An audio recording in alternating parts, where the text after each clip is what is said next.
Mejor Hablemos. ¿Qué tal? Muy buenas noches, les saluda Claudia Palacios. Estamos ya en Mejor Hablemos hoy para conversar con el candidato a la presidencia, exalcalde de Bogotá, Gustavo Petro. Bienvenido. ¿Estás, Claudia? ¿Qué tal? Muy bien, muchas gracias. Primera pregunta, ¿por qué no fue hoy a la comisión de acusación? Ha dicho el presidente de la comisión que usted estaba citado para hablar sobre el caso del magistrado Bustos y que si no va la otra semana que lo va a hacer ir yo no sé cómo. Qué susto. Pero no me notificó, o sea que él no sabe dónde vivo ni los métodos como podría encontrar una persona para decirle que vaya a tal hora, a tal sitio, para tal cosa. Yo tengo escoltas permanentes de la Unidad Nacional de Protección, que es el gobierno. Solo le bastaba haberse dirigido a la UNP para que me notificaran. O sea, no está notificado, mejor dicho, ese es el no sé a dónde mandó su carta, no sé nada. ¿Y tiene algo que decir ante esa comisión por el caso Bustos? Pues nada fuera de lo que ya se sabe, ¿no? Yo he venido insistiendo que al señor Gustavo Moreno, que es de donde se origina el tema, lo puso, no fue el magistrado Bustos, sino el señor Germán Vargas Lleras, de Cambio Radical, por ser su ficha política, para cumplir unos objetivos políticos dentro de una fiscalía que él dirige. ¿Y qué pruebas? En un periodo que es electoral, además. ¿Y qué pruebas llevaría usted a la comisión? Las mismas palabras de cuando... Moreno, porque Moreno, por alguna circunstancia, estando ya preso, se dirigió a mi abogado y habló de estos temas. Entonces, digamos, ese es mi testimonio. Entonces, en mi opinión, ya, digamos, no es una prueba propiamente judicial, pero al echarle todo el agua sucia exclusivamente a los magistrados sobre uno de los peores procesos de corrupción de la justicia, se está ocultando el verdadero actor, que es un actor político, no judicial, que es el señor Germán Vargas Lleras y su partido Cambio Radical, y su deseo, en alianza con el presidente de la República, Santos, de cooptar la fiscalía para su servicio y el del presidente Santos. Pero, ¿qué fue lo que le dijo el abogado? El principal reflejo es la falta de investigación del caso de Brecht. ¿Qué fue lo que le dijo el señor Gustavo Moreno, exfiscal, a su abogado? Que lo puso Cambio Radical. Cambio Radical en general, no Germán Vargas Lleras en particular. El método fue el señor Barón. A través de Germán Barón Cotrino. Eso es lo que usted va a ir a decir allá cuando le llegue la lo que a mí me consta, la citación. No puedo decir nada más de lo que no me consta. Bueno, pasemos a los temas directamente de su campaña, aunque obviamente todo lo que diga ahora se toma dentro del contexto de la campaña. ¿Usted por qué cree que es tan popular en la costa?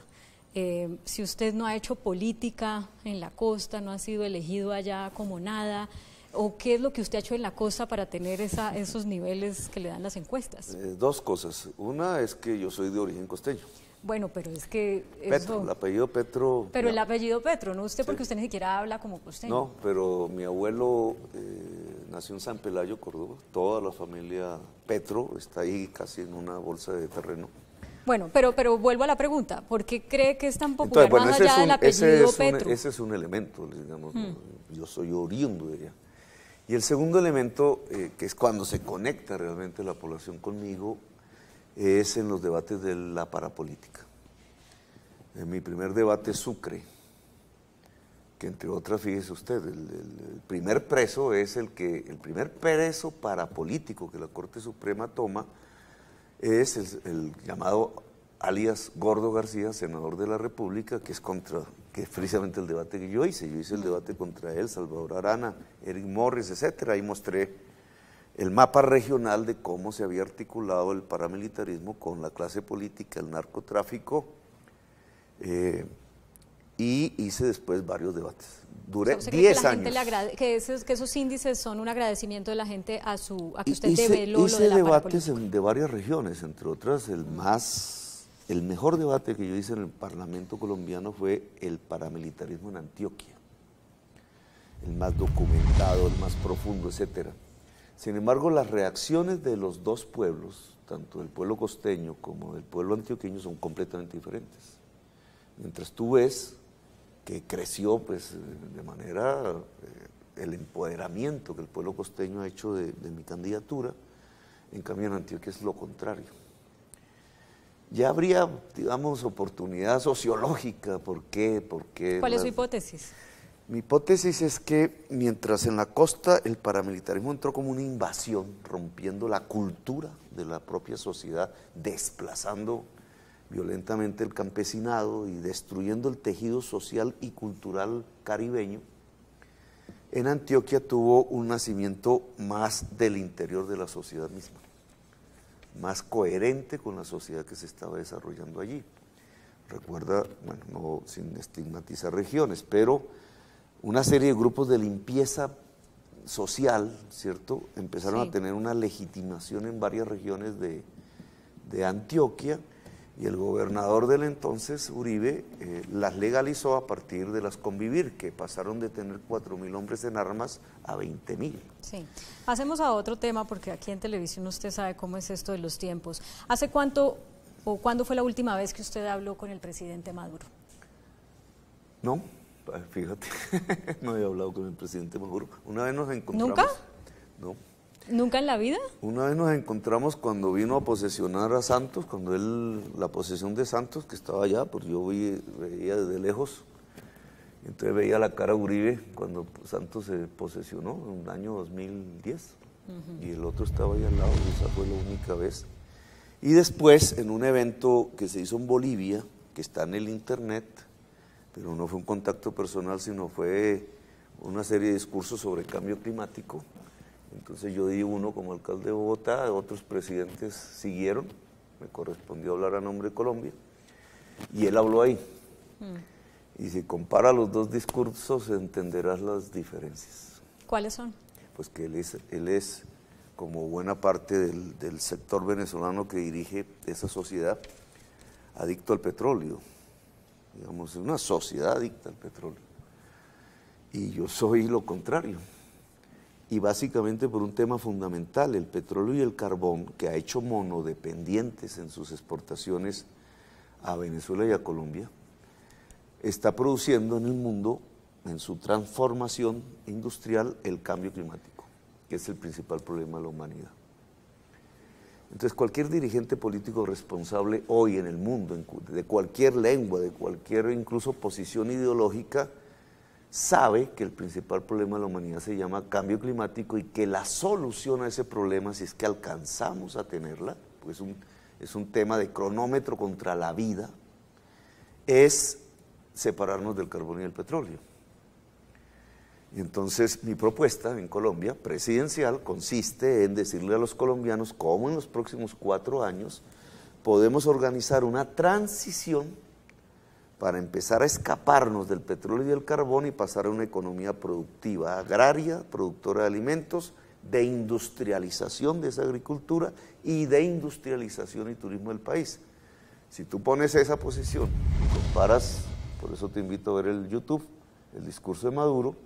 El discurso de Maduro es aliado con el de Arabia Saudita y parecidísimo al de Trump, en el sentido de no hacer nada para mitigar el cambio climático, porque quieren seguir dependiendo de esa exportación.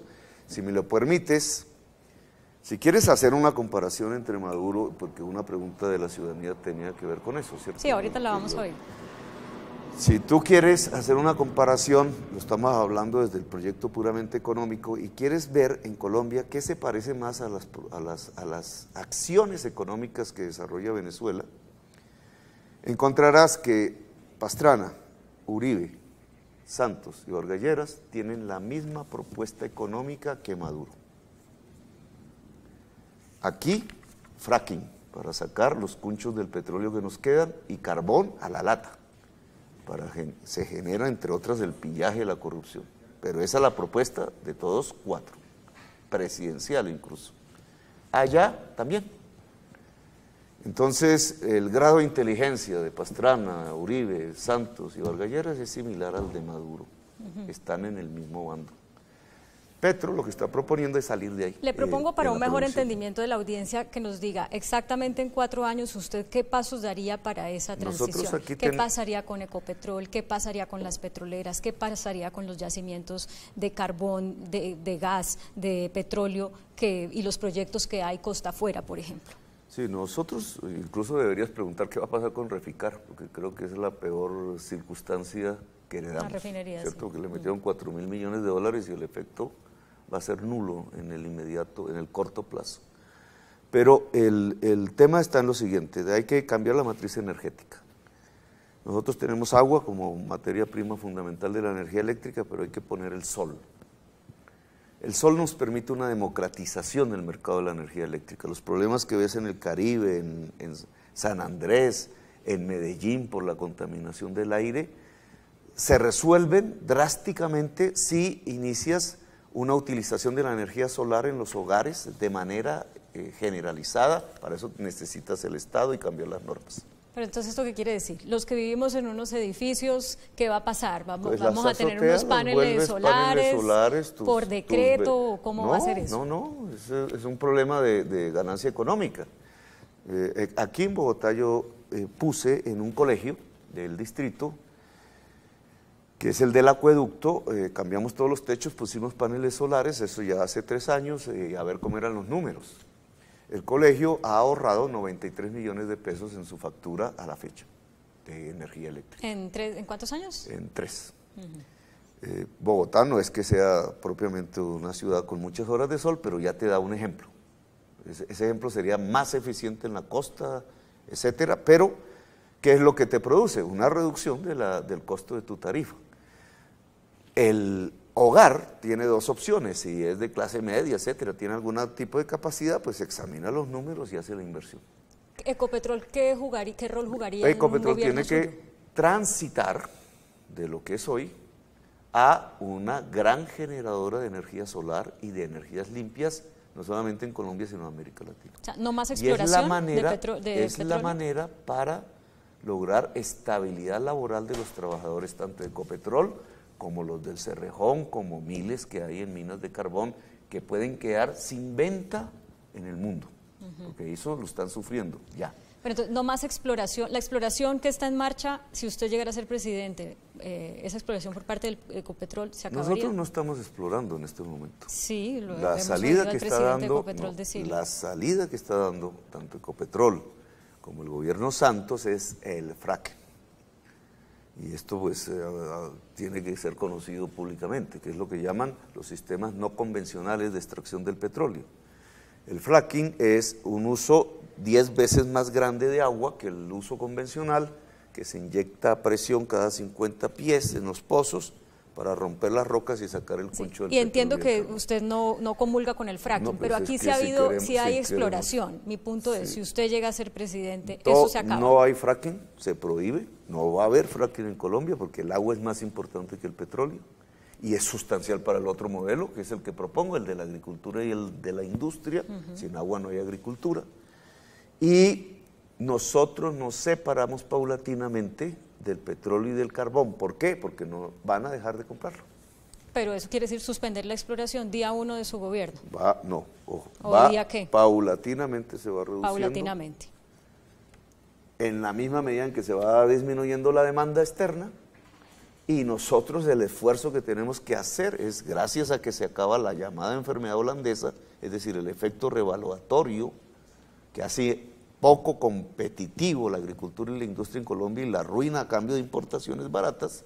Nosotros lo que tenemos que hacer es, al contrario, dado que se debilita el carbón y el petróleo, podemos tener la oportunidad de proteger nuestra agricultura y nuestra industria y producir un crecimiento permanente, sostenido, de agricultura productora de alimentos, para lo cual hay que resolver el latifundio improductivo en Colombia y la industrialización. Y de las expropiaciones, si es que las hará, vamos a hablar al regresar de una pausa y también a responder preguntas de la ciudadanía sobre cuál sería el manejo que Gustavo Petro le daría a la seguridad en Colombia. Ya regresamos a Mejor Hablemos. Bueno, ¿qué ir a hacer por la seguridad de Bogotá? Sí, y de Colombia también, de todo Colombia, no solamente de Bogotá, porque la inseguridad está en todo el país. Le voy a complementar la pregunta del señor con otra que yo tenía, y es teniendo en cuenta también las críticas que le hacen a usted cuando fue alcalde de Bogotá, porque no había una relación tan fluida, dicen en la policía, con la policía. ¿Qué se podría esperar de su relación con la policía a nivel nacional, con la fuerza pública a nivel nacional si es elegido presidente? Eso no es cierto. Pues yo le estoy diciendo lo que dice la policía. Por eso corrijo, no, todos los lunes había consejo de seguridad en mi despacho. Siempre iba la policía en sus mandos respectivos, Guatigonza lo recuerdo muchísimo, y se reunían conmigo y otros funcionarios para trazar estrategias. Entonces esa leyenda urbana que generó Peñalosa de que nosotros nunca hablábamos con la policía es carreta, es alimentar el prejuicio de que alguien como Petro no puede hablar con la policía. No solamente hablábamos, sino que nos volvimos amigos y hicimos cosas importantes conjuntamente. Bueno, no he querido tocar el tema Peñalosa en esta entrevista porque se nos va el tiempo completo y hay otros en los que quiero profundizar. Respondámosle al señor. El ciudadano, pues tú hablas del tema expropiación, ¿cierto? Que me gustaría responderlo rápidamente. Pero no, vamos con el de seguridad y después vamos a lo de expropiación. Yo viví una experiencia administrativa en Bogotá que me pareció clave en uno de los temas fundamentales de la seguridad. Si tú miras las estadísticas que Bogotá, como vamos, hizo de una manera de medir la seguridad que me parece buena, que es lo que se llama la victimización directa, es hacer una encuesta, preguntarle a la gente en el último año, ¿fue víctima de un delito o no? Entonces da un porcentaje, ¿cierto? Que es un porcentaje que se puede inferir al conjunto de la población y es un indicador. Ese indicador muestra que en el año 2009 Bogotá tenía una victimización del 39% del total de la población, por delitos de todo tipo. Cuando yo entregué la alcaldía en el 2015, teníamos, según esa misma entidad, que no es nada amiga de la alcaldía de Bogotá Humana, 20% de victimización. O sea, la redujimos casi a la mitad. Y en los 2 años que han medido de Peñalosa, discúlpame que lo nombre, subió otra vez a 32%. Uno debería indagar ya, digamos, en el debate público, etcétera, bueno, cuáles son las razones, qué políticas permitieron reducir la victimización de la sociedad bogotana a la mitad y por qué se volvió a disparar. Y yo tengo una tesis, que es la que hace parte fundamental de mi política de seguridad propuesta a Colombia. La tesis, nosotros usamos una política de seguridad consistente en la inclusión de la juventud popular. Inclusión social, en muchos programas, entre otras escuché el tuyo de Fajardo, y entonces voy a mencionar el programa que más o menos él retoma, Jóvenes en Paz. Cogimos 10.000 pandilleros, no era fácil, el Estado no tenía forma de tenerlo, nosotros lo logramos. Le hicimos un cálculo de cuánto ganaban robando,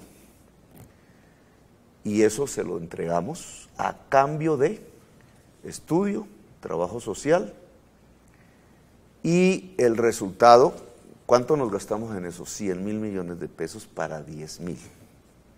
¿Y cuál fue el resultado en el 2015? Porque tuvo un año apenas el programa, lo suspendieron, redujo el hurto de celulares en 33% en Bogotá.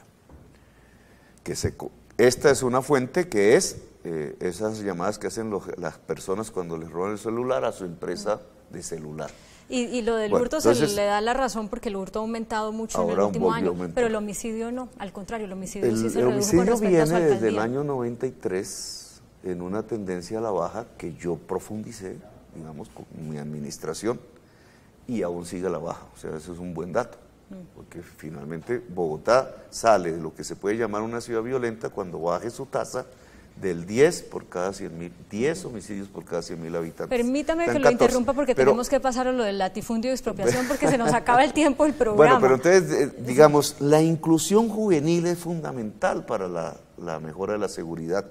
No es la cárcel, no es penas más graves. Ojo, lo que tenemos es que brindarle a la juventud universidad pública y gratuita y generalizada. Y en los núcleos más vulnerables, no es el bachillerato técnico que propone Fajardo, esa es una nueva discriminación, muchísimo menos pensar que 150.000 estudiantes vulnerables por su capacidad de ir al delito se pueden mantener con 100.000 millones de pesos anuales, no señor, el costo de ese programa es alto pero redunda en una seguridad para todos los colombianos. Tendría que usar más tiempo para explicar cómo afrontar la inseguridad rural, cómo intentar desmantelar los ejércitos privados del narcotráfico, cómo quitarle el campesino productor de hoja de coca a las mafias, que es una política básica de seguridad, cómo quitarle a la juventud consumidora de drogas urbanas a las mafias de los barrios. Mire, le propongo una cosa, terminemos terminemos el tema de la seguridad, después viene y hablamos de expropiaciones y de latifundio, porque esto es, creo, el tema que más le preocupa a la gente por estos días. Entonces vamos al asunto del narcotráfico. Colombia está nadando en coca otra vez. En un eventual gobierno suyo, ¿usted qué haría con esos cultivos, con la erradicación y con toda la violencia que genera precisamente el narcotráfico? Es una alternativa a la exclusión social. O sea, ¿por qué Colombia es narcotraficante desde hace unas décadas? ¿Por qué se puso en ese papel que hace un siglo no lo era? Porque su desigualdad social generó una alternativa económica para superarla, que es el camino rápido del narcotráfico. El narcotráfico es hijo de la desigualdad social. Cuando tú miras la desigualdad social en Colombia, específicamente alrededor del tema narco, la encuentras nuevamente, por eso hablo de esas dos grandes poblaciones, la encuentras en un mundo rural, que hacia el año 93 fue conquistado por narcotraficantes que pusieron a cultivar hoja de coca a campesinos. ¿Qué haría usted con eso? Tú tienes que quitarle el campesinado, productor de hoja de coca, hoy a esas mafias. ¿Cómo se las quitas? La práctica hasta ahora ha sido la sustitución de cultivos. No ha funcionado. Lo que funciona es la sustitución de tierras. Y lo que funciona, además de la sustitución de tierras, ¿por qué? Porque esas tierras productoras de hoja de coca no son fértiles, están al borde de las selvas, deberían ser selvas. Ese campesinado está allí no porque quiso. O sea, hay que cambiar a los campesinos de tierra para que se vayan a otras donde no se cultiva la coca. Donde tú ya no ves, ¿tú dónde ves que cultivan hoja de coca? Pero en los corredores de salida. Bueno, entonces, esa es una parte, porque otra parte tiene que ver, y estoy explorando aún más profundamente este tema, con la posibilidad de generar unos créditos de largo plazo que garanticen un buen vivir a campesinos asociados que puedan producir bosques. Bueno, pero perdóneme, porque la otra idea quedó, mover esos campesinos hacia otras tierras, quitándoselas a alguien más, o a tierras que están baldías, o a tiendas. Claro, llegamos ahí. Vuelves al tema del latifundio, que es el almendrón de todos los problemas de Colombia y por tanto de la desigualdad social. El latifundio en Colombia yo no lo voy a expropiar. Todas estas cadenas que hacen los troles, que compran con dólares para empresas, para meter en las redes y en los celulares formas de desprestigio, por ejemplo mencionan una que es que yo les voy a quitar las casas a la gente, los apartamentos, los negocios, los restaurantes, los carretas. Eso es mentira. Es más, mi proyecto económico lo que habla es de ampliar la iniciativa privada, no de restringirla. Ampliar la iniciativa privada en la industria y en la agricultura a millones. Pero entonces, ¿qué pasaría con el latifundio que usted se ha hablado de terminarlo? Cuando estamos hablando del campo, tenemos un problema, el latifundio improductivo, heredado de los españoles y complicado con las mafias narcotraficantes. Entonces sí habría una expropiación del latifundio improductivo. Ojo, no señora, hay que ponerle impuestos altos al latifundio improductivo. Eso mueve a sus actuales poseedores, sean de buena o mala fe, a venderlos o a producir. Si producen ya no hay problema, no estamos hablando del latifundio improductivo. Si los venden, que baja el precio de la tierra, el incremento del impuesto predial sobre el latifundio improductivo baja el precio de la tierra en Colombia. Teoría económica. Si baja el precio de la tierra en Colombia, el Estado está dispuesto, en mi gobierno, a comprarlo con títulos de deuda pública. ¿Para qué? No para producir estatalmente en esa tierra, sino para entregarle esa tierra a campesinos que se vuelven una clase media, con mejores ingresos y producen más alimentos, y a la pequeña y mediana producción agraria en Colombia. Me están diciendo que se acabó el tiempo, pero le pido una respuesta breve para una última pregunta. Muchas de las personas que ven con buenos ojos su discurso de equidad temen que se polarice el país como está polarizado. El país ya está polarizado, pero quizá aún más como está polarizada Bogotá. Y varios de los candidatos que han estado ahí sentados donde usted está, cuando les pregunto qué no les gusta de Petro, dicen que divide, que polariza, que tensiona. ¿Por qué su discurso, por qué pasa eso con su discurso? A ver, Colombia, ¿es intencional o no es intencional? Es que hay que asumir los problemas. Esos problemas se solucionan con programas y posiciones políticas. ¿Cómo solucionas el problema de la inmensa desigualdad social colombiana, que es un obstáculo para el progreso de toda la colombianidad? Porque por eso no nos industrializamos, por eso no expandimos los saberes en las universidades. Si lo entiendo bien, usted dice, para llegar a esas soluciones hay que manejar un discurso que si es polarizante, pues ok. Son las posiciones. Entonces, igual, ¿es una interpretación correcta? Es una interpretación porque en una democracia la gente elige posiciones sin engaño. Lo peor que puede hacer un político, y lo que hacen la mayoría, es engañar a la gente con el discurso. Chávez dijo cuando era candidato que nunca iba a expropiar y expropió. Mucha gente dirá, pues con Petro va a pasar igual. Pues es que yo no necesito ponerme en esa tarea, primero porque ya fui gobernante, y ya la gente me vio. Yo le pregunto a alguien en la ciudad de Bogotá, ¿a quién expropió? Peñalosa expropió el country, ¿cierto? Peñalosa expropió los terrenos y las casas de la LO, que estaban ahí antes. Peñalosa expropió el barrio San Bernardo en el centro. Varios gobernantes después de Peñalosa expropiaron lugares estratégicos en Bogotá para hacer edificios de altos estratos. ¿Yo a quién expropié? Si no existiera Peñalosa, ¿usted con quién pelearía en Bogotá? No, son dos modelos. El modelo de Peñalosa no es de Peñalosa, es de Masuera, 1950. Es el de los alcaldes que utilizan el poder público para hacer negocios. Bueno, se nos acabó el tiempo, lo invito a que venga en una próxima oportunidad porque hay 1000 temas muy interesantes que conversar. Muchas gracias. Bueno, a ti, muy amable. Bueno, ustedes también gracias por acompañarnos, continúen con nosotros, los dejamos con un adelanto de la caricatura de Matador que será publicada mañana en El Tiempo Impreso y en eltiempo.com. Que tengan feliz descanso.